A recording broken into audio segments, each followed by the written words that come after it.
what extent is Murdoch a kingmaker who anoints and enables somebody to win an election here, the UK or the US? Or to what extent is he really just like a good punter who throws his money on the winning horse? Yeah, well, that is also a great question. I think in the case of Fox, Murdoch indirectly was a kingmaker in 2016 because the network as a whole reshaped the Republican Party in the image of Roger Ailes, which was a paranoid, conspiracy-minded, anti-immigrant, anti-government style of politics that Donald Trump basically just harnessed and used to win the Republican nomination.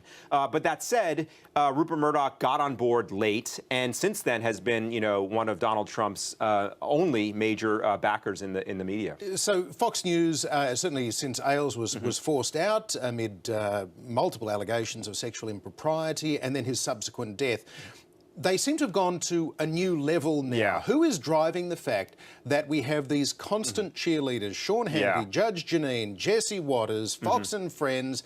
They are, I mean, it is almost ridiculous kind of Stalinist propaganda. Yeah, it is a joke. And, I like to tell people that if Roger Ailes was running Fox News, we wouldn't see what we have today. Actually, the counterintuitive truth is that Ailes would be smart enough to know that if you are such a cheerleader like Hannity, you become a clown, and therefore you lose your credibility, even though Hannity, I think the two words credibility and Hannity in the same sentence I struggle with.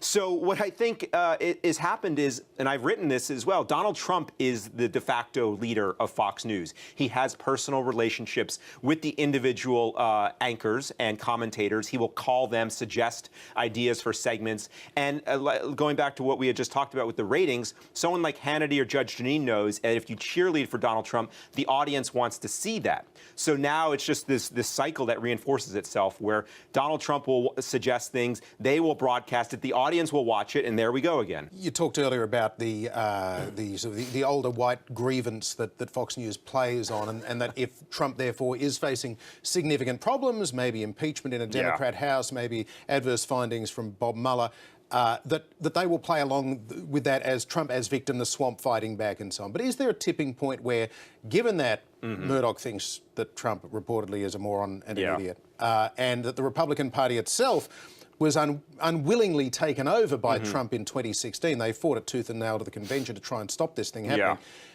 Do you perceive a tipping point where they actually say, at some point, I don't know what that point might be, but where they would say, time to walk away? That is a great question. I would like to think that yes, because, people that profess to have a certain ideology, at some point you figure that they should actually make decisions based on that ideology.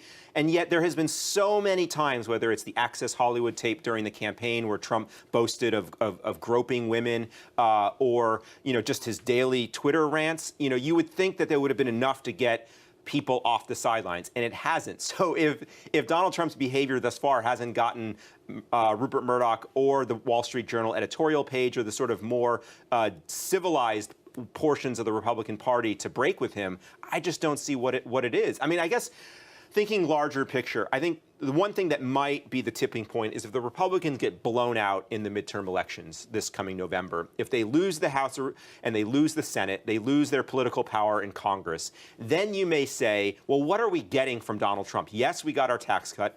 Yes, we got Judge Gorsuch, a very right-wing justice on our Supreme Court, but we've lost control of the branches of government that we had.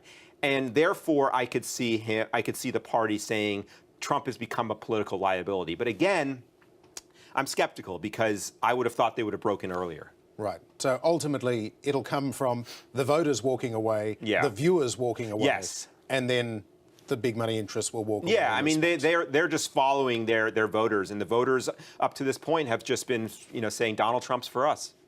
Gabe Sherman, great to talk to you. Thank you.